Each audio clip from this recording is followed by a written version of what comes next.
My name is Lorna Link, and I am the Director of Best Practices and Process Improvements at Velosio.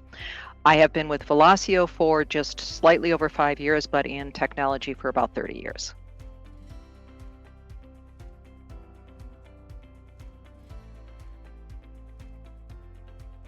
It's an interesting question because we have all sorts of really good networking tools, just how do you meet people, how do you stay connected? But I think one of the biggest things to keep women connected is to make sure that you have, when you connect with somebody and you've formed a relationship, you have a real reason that you've connected. So, we can go out to LinkedIn and just connect with anybody, but the connections that maintain and mean something and you can go back to are the ones where you were at an event or you were at a meeting or something, but you have something that ties you together. And so that's the network of saying, okay, we did meet once, we had a connection, we did something together, and then being able to continue that relationship. And I'm not saying, all the time, but going through the people that you have connected with and making sure you're touching them in some way. And it could be a message, it could be a text, it could be a phone call, just a quick, how you doing? Well, how has your life changed?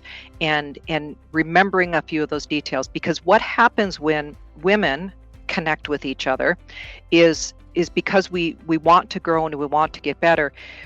Women are different than men. But what we do is we oftentimes, when we're in our early career, we're reaching up to somebody, asking for guidance, asking for assistance, asking for knowledge transfer. And so we've got somebody who's got a few years of experience who's done some things.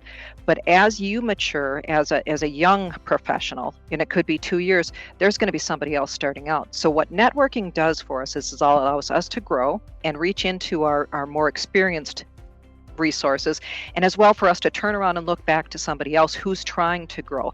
And so the networking has to go both ways, and that's what I think builds all that inclusivity and breaking down barriers, because at that point it doesn't really matter who you're talking to. It matters that you're talking to people and you're reaching for security and advice both directions. So you're looking for somebody to help you grow, and so you're helping somebody else grow.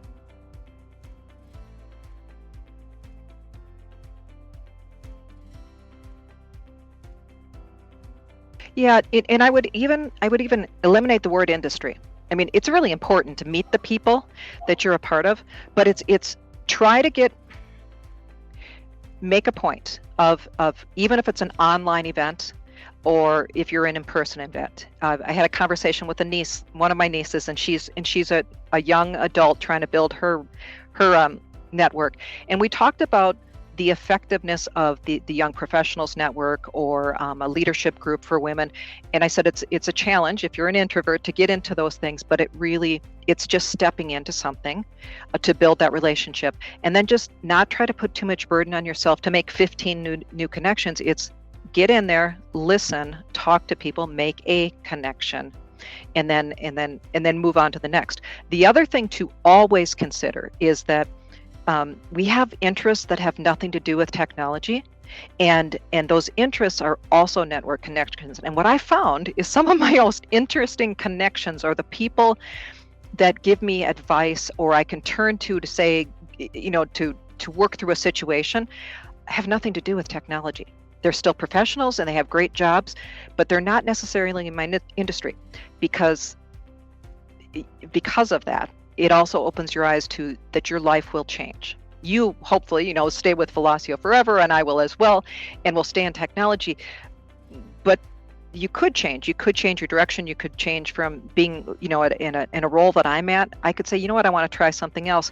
And with that, because I've got a broad base of people that I talk to with different insight, they can mentor me if I want to make that change. So I think that's the biggest thing that I was thinking about, is that don't limit your networking to that one technology space. Make sure that you're reaching into the other spaces that interest you and you're excited about. And it doesn't all have to be on a professional network. Some of it's on a social network as well.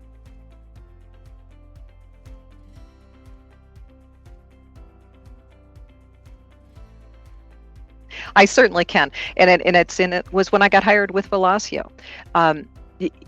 It was at a point where Velosio had not yet become Velosio, but because I had probably a 10-year working relationship with somebody at Socius. We had a background and an understanding of where my skill sets were, how I could communicate, what I was doing, what my job roles were. And so we had a continuous relationship. So we knew each other. I also leveraged my upward connections because my upward connection also had a connection to Socius at that point. And so I was able to leverage that to ask for help, ask for assistance.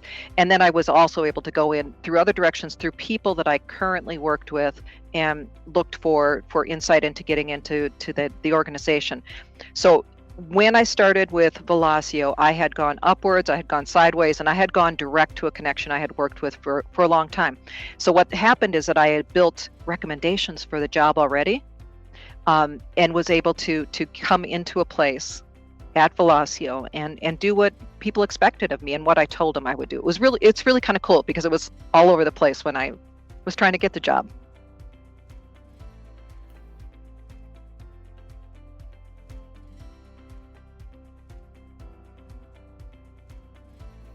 When you're at a women's only conference, so if you're at a women's in technology conference or a women's a small business owners organization, you're surrounded by talented, smart, intuitive women.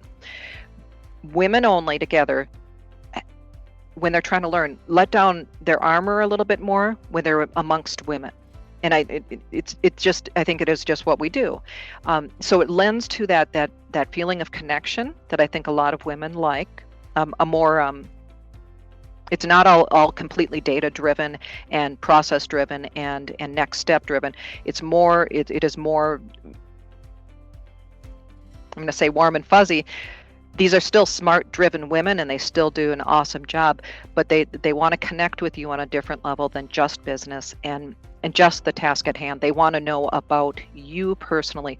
So I think that just changes a little bit. It becomes that feeling of, now I know this person a little bit, I know a little bit more about them, but I also know they're highly driven, highly smart, and I can follow them.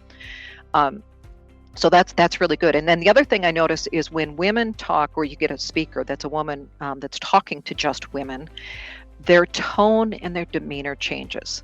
And again, they could be just slightly softer, and they're a little more understanding of women, the reality of being a woman, and the reality of being a woman in this day and age still is that we think about our jobs. We want to be really good at it when we worry about our families and we try to raise our kids. Men have to do the same thing, but women just do it differently, and we have different feelings. So you get a woman in front of the group, they can change that demeanor and they can be more sympathetic to the rest of the women in the group, and it really endears ourselves to them. We have a women's group or a Teams channel at Velosio, and what is interesting is that we're sharing, good things about work, about our kids, about whatever's going on. But the more I see that interaction between women and the women at Velosio, I get to know them a little bit better, and I can remember that this was something that my coworker said, and so if I get on a phone call with them, I can mention that or I can talk to them about it. I feel closer, I feel stronger, and I'm thinking that when people come to me and say they remember something about me in that women's only chat, it's like, oh, they were listening. And so we're a little bit tighter, a little bit closer, and I'm going to share a little bit more. I think it's a weird girl thing.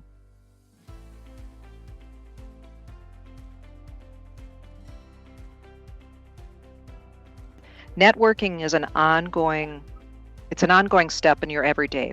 And so it's make the connection, have a reason to connect with that person, and then remember something about them. And then try to reach out to somebody on your connection list once a week. And again, it doesn't have to be a big email. It's a text that says, how are you doing? How did that project go? How's your dog? Because the more people remember you and that you're remembering them, the more likely they are to think about you when an engagement comes up or an opportunity comes up, because they're going to say, I just talked to Lorna. I know where she is. And it's just really important it's not a one and done with networking. It is a continuous growth and it's a nurturing process.